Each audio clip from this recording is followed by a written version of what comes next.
Hi friends, welcome back to our channel. ഇന്നൊരു evening സ്നാക്കിൻ്റെ recipe ആയിട്ടാണ് വന്നിരിക്കുന്നത്. അപ്പോൾ അതെങ്ങനെയാണ് തയ്യാറാക്കുന്നതെന്ന് നോക്കാം. അതിനായിട്ട് 3 മുട്ട ഇവിടെ എടുത്തിട്ടുണ്ട്, അതുപോലെ 5 ബ്രെഡും എടുത്തിട്ടുണ്ട്. ഇനി നമുക്ക് ആ ബ്രെഡിൻ്റെ സൈഡ് ഭാഗമൊക്കെ ഒന്ന് കട്ട് ചെയ്ത് മാറ്റാം.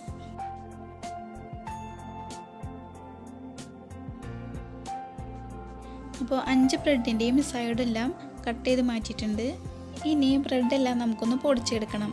അതിനായിട്ട് ജാറിലേക്ക് ഓരോ ബ്രെഡും ചെറുതായി കട്ട് ചെയ്തിട്ട് അതിലേക്ക് ഇട്ട് കൊടുക്കാം. ഇനി ഇതൊന്ന് പൊടിച്ചെടുത്തിട്ട് വരാം. അപ്പോൾ ഇതുപോലെ പൊടിച്ചെടുത്തിട്ടുണ്ട്. അപ്പോൾ ഇത് ഞാൻ 2 സ്റ്റെപ്പായിട്ടാണ് പൊടിച്ചെടുത്തിട്ടുള്ളത്. അതുപോലെ തന്നെ ബ്രെഡിൻ്റെ സൈഡ് ഭാഗം കട്ട് ചെയ്ത് മാറ്റി വെച്ചതും കൂടിയും ഞാൻ ഇതുപോലെ ഒന്ന് പൊടിച്ചെടുത്തിട്ടുണ്ട്. മുട്ട ഞാൻ ഒരു പാത്രത്തിലേക്കായിട്ട് പൊട്ടിച്ച് മാറ്റി വയ്ക്കുന്നുണ്ട്. ഇങ്ങനെ മാറ്റി വയ്ക്കണമെന്ന് നിർബന്ധമൊന്നുമില്ല, ഞാനിത് എളുപ്പത്തിന് വേണ്ടിയിട്ടാണ് ഇങ്ങനെ ചെയ്യണത്. അപ്പോൾ 2 മുട്ട ഇതുപോലെ പൊട്ടിക്കുന്നുണ്ട്. ഒരു മുട്ടയുടെ വെള്ളം നമുക്ക് ആവശ്യമുണ്ട്. അപ്പോൾ ഞാനതൊരു പാത്രത്തിലേക്കായിട്ട് മാറ്റാണ്. ഇനി ഒരു പാനിലേക്ക് വെളിച്ചെണ്ണ ഒഴിച്ചു കൊടുത്തിട്ടുണ്ട്. അതിലേക്ക് ഇത് വലിയ സവാള ചെറുതായി അരിഞ്ഞെടുത്തിട്ടുള്ളതാണ്, അതിലേക്ക് ഇട്ട് കൊടുക്കാം.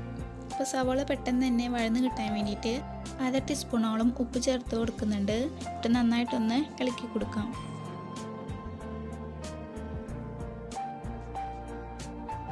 സവാള നന്നായി വഴന്നു വന്നതിന് ശേഷം അതിലേക്ക് 1/4 ടീസ്പൂണോളം ഇഞ്ചിയും വെളുത്തുള്ളിയും ചേർക്കുന്നുണ്ട്.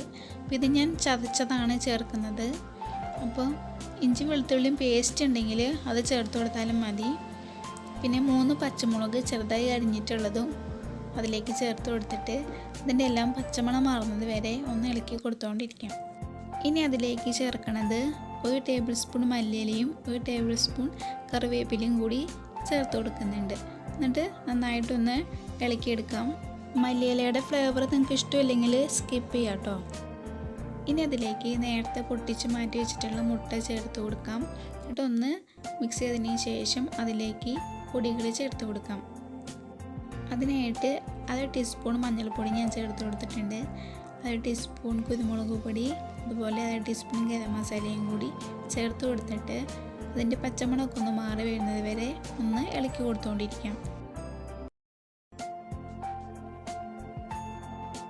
ഇനി അതിലേക്ക് നേരത്തെ പൊടിച്ച് വെച്ച ബ്രെഡ് ക്രംസ് ചേർത്ത് കൊടുത്തതിന് ശേഷം ഒന്ന് മിക്സ് ചെയ്തിട്ടെടുക്കാം. അപ്പോൾ ഇത് ലോ ഫ്ലെയിമിൽ ഇട്ടതിന് ശേഷം മാത്രം ബ്രെഡ് ക്രംസ് ചേർത്ത് കൊടുത്താൽ മതി. അപ്പോൾ നന്നായി മിക്സ് ചെയ്തതിന് ശേഷം അതൊന്ന് ചൂടാറാനായിട്ട് വയ്ക്കാം. അപ്പോൾ ഇത് ചൂടാറി വന്നിട്ടുണ്ട്.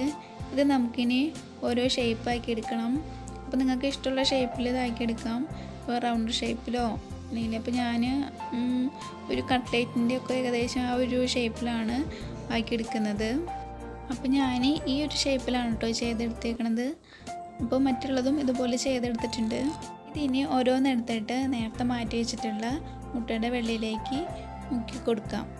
എന്നിട്ട് അതിൽ നിന്ന് എടുത്തിട്ട് ബ്രെഡ് ക്രംസ് ആക്കിയതിന് ശേഷം ഒന്ന് മാറ്റി വയ്ക്കാം.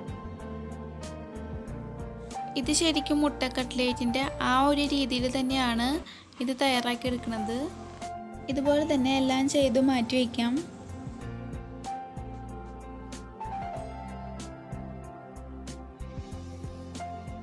ഇതിവിടെ എല്ലാം റെഡി ആയിട്ടുണ്ട്. ഇനി നമുക്കത് ഉണ്ടാക്കിയെടുക്കാനായിട്ട് നോക്കാം.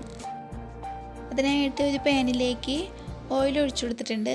ഓയിൽ ചൂടായതിന് ശേഷം ഓരോന്നായിട്ട് അതിലേക്ക് ഇട്ട് കൊടുക്കാം. ഇനി ഓരോന്നായിട്ട് പുറത്തേക്ക് മറിച്ചിട്ട് വേവിച്ചെടുക്കാം. അപ്പോൾ നമ്മുടെ സ്നാക്ക് ഇവിടെ റെഡി ആയിട്ടുണ്ട്.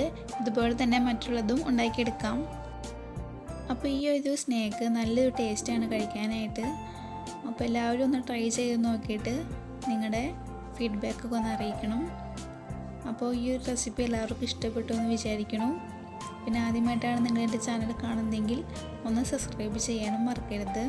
അപ്പോൾ അടുത്ത റെസിപ്പിയുമായി നമുക്ക് വീണ്ടും കാണാം. ബൈ.